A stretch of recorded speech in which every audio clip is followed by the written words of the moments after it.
Okay, I picked up a brand new 282 Mikado Southern Pacific Daylite by International Hobby,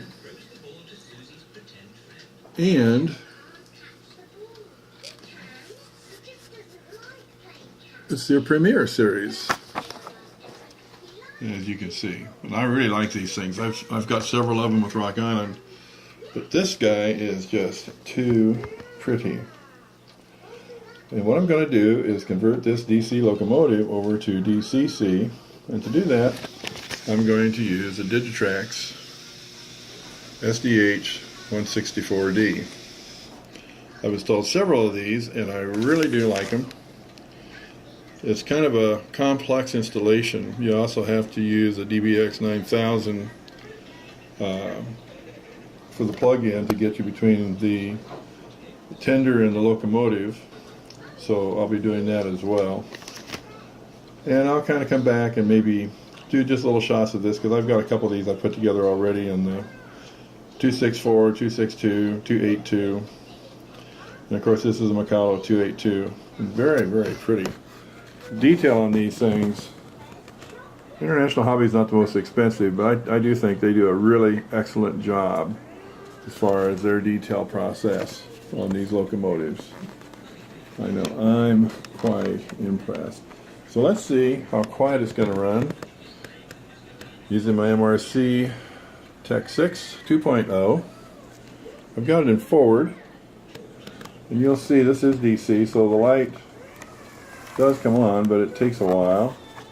We'll put it in reverse, and you can listen to it.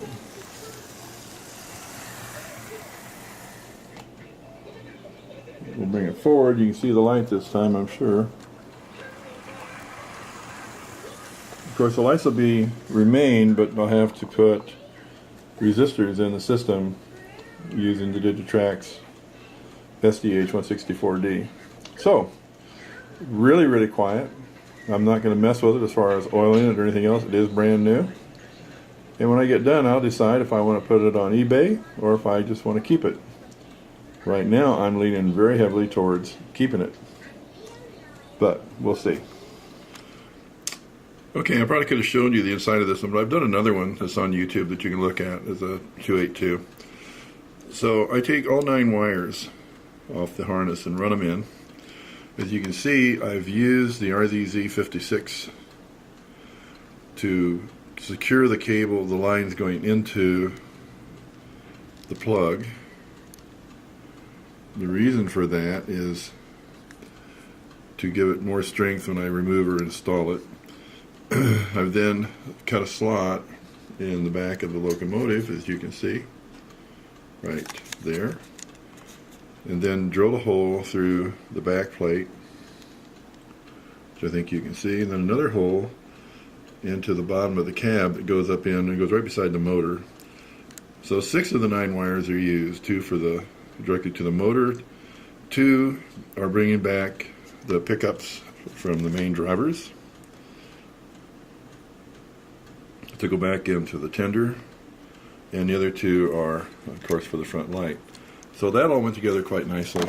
It is kind of a pain, but it's incredibly doable. Now this thing, the tender is done. I'm just going to take it apart here just for a second so you can see kind of what was done. And I gotta be careful because I have 4 wires that come down, as you can see. You got the 2 pickups, one here and one here. And then you have 2 wires going into the light, the blue and the white. Then as you can see inside, it's pretty clean. Got the decoder, which is an SDH164 by Digitrax. The speaker is encased. Then you can see the capacitor is secured down below. I put just a little bit of RZC56 on both sides just to basically contain, and there's just one little drop on the decoder. And to remove that, I think you can maybe see where it dries clear right there. To remove that, I just use the debonder, just a drop will take it out. Then you can see the electrical connection. And then when I'm done doing that, I paint it black. I think you can see that. It's painted black, so it kind of disappears. So let's put it all together real quick and then see how it works, see how it sounds, see how it runs. Just one more trick I've learned, Flyman JG basically, is you can see the wheels, these wheels look like they're rusted. That's because I've painted them to look like so. So I've got the inside and the outer edge just a little bit. Make sure you don't touch the part of the wheel that touches the track. And what I use for that is Elmer's painter sticks. Now this is just called brown, but the actual color that you'll never find, because it's just brown, is this brown burn cafe. So I've bought those, and then of course it's just make sure that when you take them out you remember which side of the wheel is insulated and which side isn't, so you don't short out your pickups when you put it all back together. But kind of not the easiest to get out, but you got to be very careful so you don't break anything. But I think it's worth it. Just as you can see from the looks of it, it's it looks rusted instead of shiny. Like you'll never see a shiny wheel on a car or a train or anything else basically associated with the railroad. Even when they're brand new, they're all rusted. And the rust, by the way, is a protection. So let's finish that up, then we'll go back to putting this together and see how it runs. Okay, it's on the test track. I thought I'd add one more thing. I've got it in reverse. Let's listen to it.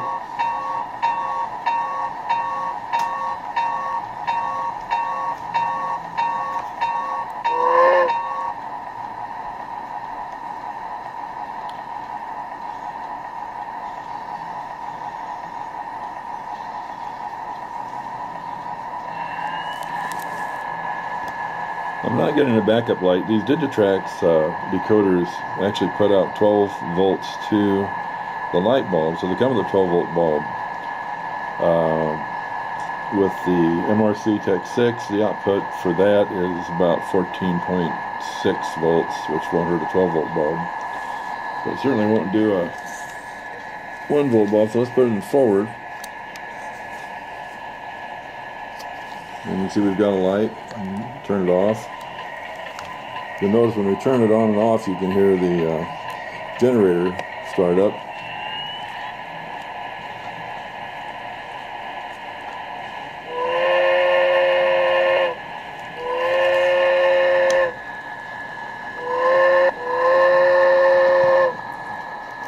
So let's see if it'll move.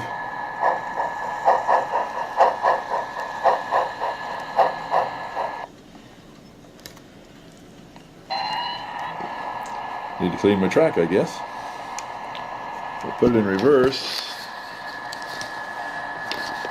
I'll have to take the tender apart and probably install a new bulb.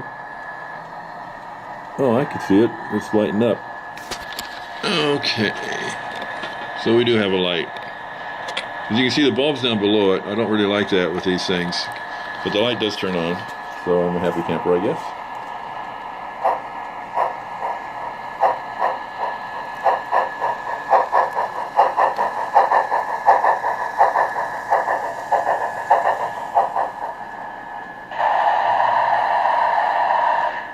Comes to a stop. Put it back and forward. Warn we're coming.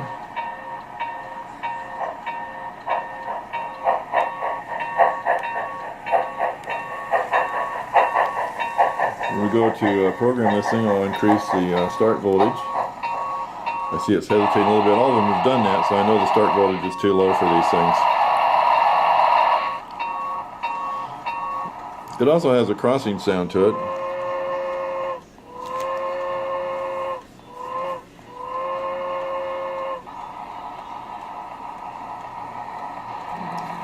I really do like the looks of these things.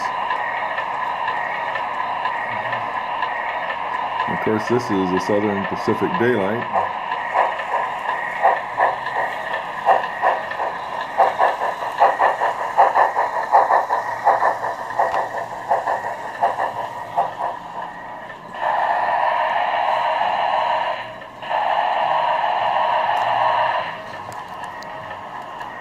So let's just run her up one more time.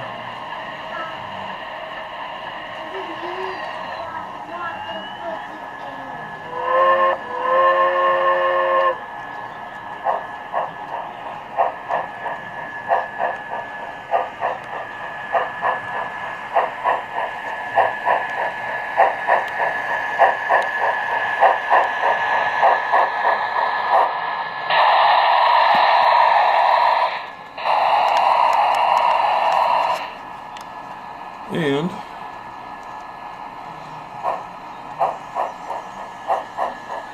since it is brand new, it needs to be broke in too, so that could have a little bit to do with the motor hesitating.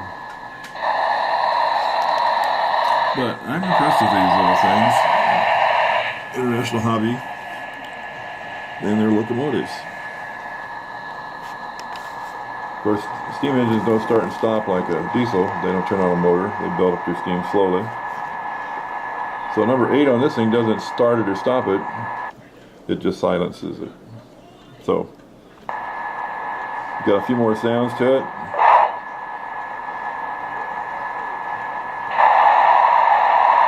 Blow down. Crossing horn, the whistle.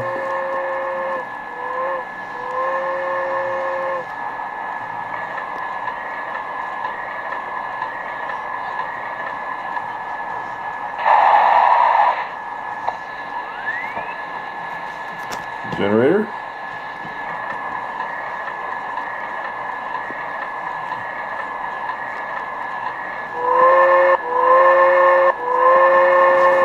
you can see by painting that black in there, you can barely see the plug-in. I left the other side a little bit white. That just lets me know it's in there. It's got to be there really tight. And the one thing they warn you about these DBX 9000s by Soundtrax is the more you plug and unplug them, the sooner they're going to start to fail. So if you can put it away in the box or wherever, still put together, that's probably the best plan. That's kind of what I do. I had to kind of modify the box a little bit to make it work that way, but it does work. So anyway, thanks for watching.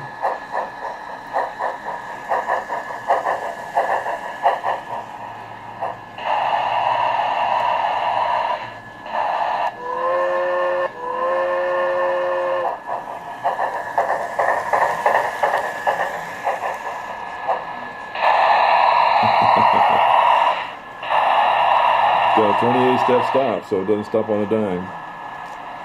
But again, thanks for watching.